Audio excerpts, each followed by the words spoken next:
So, hi all, I'm Richard Jones, Managing Director of Pilotfish, a commercial finance broker and advisor.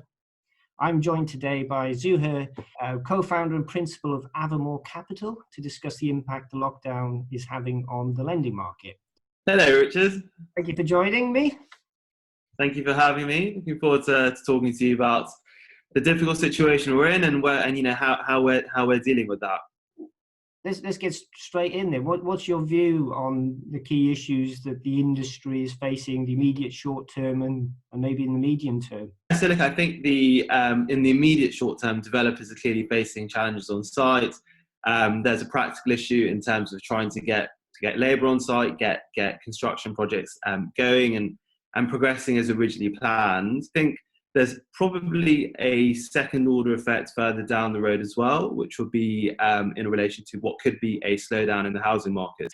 Do you think you're able to move on the valuation side? You've mentioned their valuations are challenging with lockdown. We are seeing some lenders really pushing hard and moving quickly to automated valuations. Do you see that as a solution in your market and what you're looking at? I'd say it's a pretty fast changing environment. We started off with valuations being provided, that very quickly moved to being valuations which were heavily caveated for material uncertainty, which effectively meant that lenders couldn't place the same reliance on those valuations that they would usually do, and there was effectively a transfer of risk, if you like, to lenders. We've had incremental challenges. We've sort of been responding to them as we've gone. I think it depends. I think how we approach it now depends largely on a case-by-case basis, to be honest. Your current customer base, your clients, your borrowers, the developers, they're facing problems that really aren't their fault at the moment. How flexible can you be with people and your clients at the moment?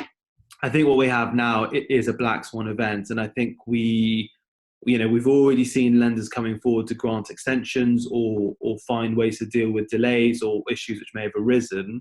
I think that's a pretty consensus view of the market so far as I can see, and obviously we're on board with that as well. But what's your prediction? So out of 2008, after that recession, peer-to-peer lenders came, alternative lenders came to the market, including perhaps yourselves.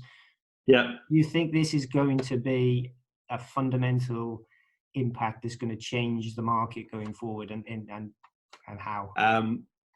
I'm not sure I see any seismic changes back into kind of 2008. I think the rise of alternative capital was driven by banks pulling out the market. It left a big gaping hole, and it got filled by initially a small group of specialist banks and private capital, which then went on to becoming much larger institutional capital.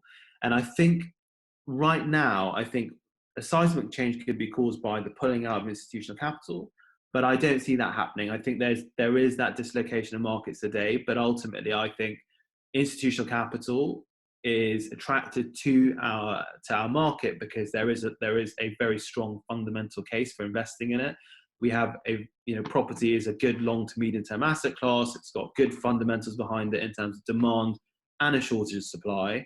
And so it does create a very attractive environment to be lending in, and I think that's going to continue. Let's hope that's true, and that's how it comes out. Zuhair, thank you very much for your time today. It's been brilliant, and I wish you well. Keep safe.